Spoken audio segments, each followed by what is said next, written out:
Bismillahirrahmanirrahim. Assalamualaikum warahmatullahi wabarakatuh. Apa kabar semuanya, bunda-bunda dimanapun berada? Harapan saya, bunda-bunda semua dalam keadaan sehat walafiat. Dan alhamdulillah berjumpa lagi bersama saya di channel Kado Untuk Bunda. Dan insya Allah hari ini kita akan sharing lagi. Tema kita hari ini adalah mitos dan fakta seputar ASI. Karena banyak sekali ya mitos yang beredar di sekitaran kita, di tempat tinggal kita itu.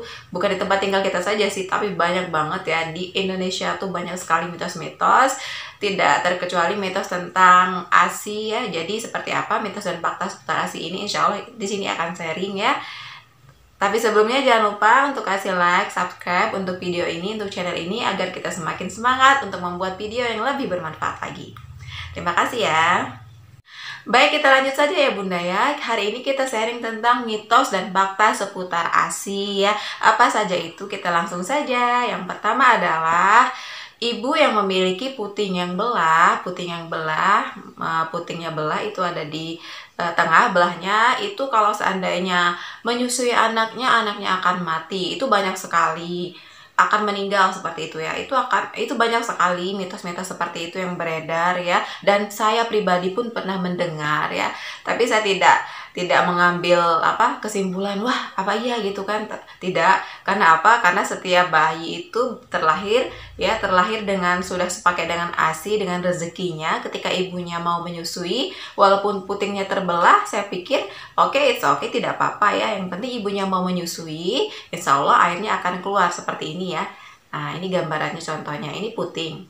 Nah, ini aerola. Nah, meskipun putingnya terbelah ya, tidak apa-apa, silakan ibu menyusui. Tidak ada itu yang namanya bayinya akan meninggal, itu hanya mitos ya. Nah, karena bayi itu menyusui menyusu atau menghisap di bagian aerola. Jadi aerola itu yang bentuknya hitam-hitam ini yang harus masuk ke mulut bayi agar bayi bisa menghisap secara sempurna dengan pelekatan yang benar. Nah, makanya sering terjadi kenapa kok puting lecet atau apa, karena bayi menyusui di bagian puting ya. Salah itu.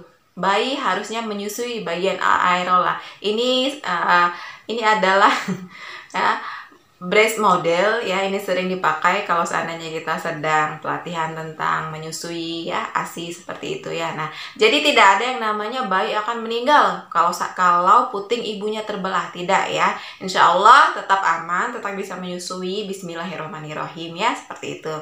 Nah, baik, kita lanjut yang kedua ya bunda, masih tentang mitos dan fakta seputar ASI. Nah, ini banyak sekali ya, seperti yang saya ungkapkan tadi di awal, itu banyak sekali yang beredar. Yang kedua adalah ketika menyusui payudara ibu akan kendur. Nah, itu sama sekali tidak benar ya. Proses menyusui itu tidak membuat sama sekali payudara ibu kendur. Nah, tapi proses kehamilan dan faktor umur lah yang membuat payudara itu akan menjadi kendur ya.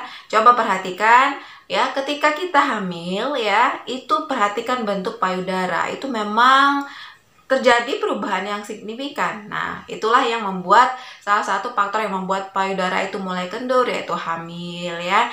Hamil, apalagi hamilnya sudah lebih dari sekali, 2 kali, 3 kali, 4 kali seperti itu bisa sangat sangat dominan faktornya ya untuk mempengaruhi supaya payudara itu kendur ya. Nah, faktor kehamilan, dan yang kedua yaitu tentang umur tadi, itu pasti ya. Jadi apakah menyusui membuat payudara kendur? Jawabannya tidak ya. Faktor kehamilan dan umur lah yang membuat payudara itu bisa kendur ya. Oke. Nah, baik, selanjutnya bunda, kita lanjut untuk mitos dan fakta seputar ASI ini ya. Selanjutnya yaitu payudara kecil ya, sering kita dengar.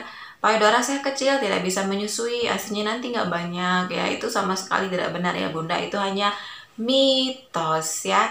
Jadi jika payudara kecil itu sama saja ya, kita tetap bisa menyusui ya. Kita tetap bisa menyusui. Yang penting apa? Karena yang membuat ASI itu lancar adalah ketika ibunya mau menyusui, niat menyusui ya, kemudian ibunya rajin maksudnya menyusukan payudara ke anaknya langsung ya, rajin memerah seperti itu. Insya Allah itu akan sangat memperbanyak ya, akan sangat banyak air ASI yang keluar ya. Yang penting ibunya rajin, kemudian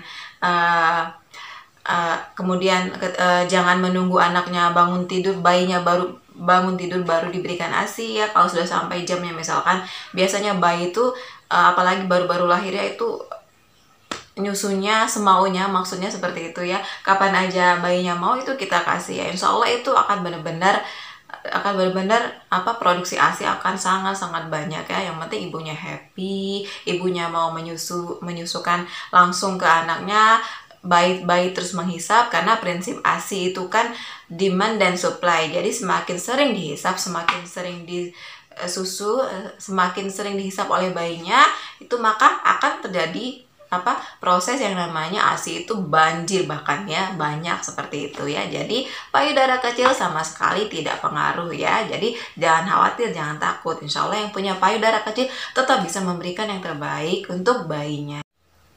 Baik Bunda, kita lanjut ke mitos dan fakta selanjutnya, yaitu sering kita dengar bahwa kalau menyusui bayi itu harus menyusui di 2 payudara ya, tidak boleh hanya 1.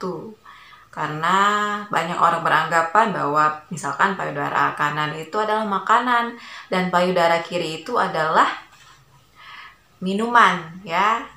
Tapi ini hanya mitos ya, karena sebenarnya di setiap payudara itu sudah lengkap. Ada fore milk, kemudian hind milknya ya. Fore milk itu yang ASI yang pertama keluar biasanya itu lebih cair ya, itu mengandung gula, laktosa seperti itu ya, rendah lemak ya.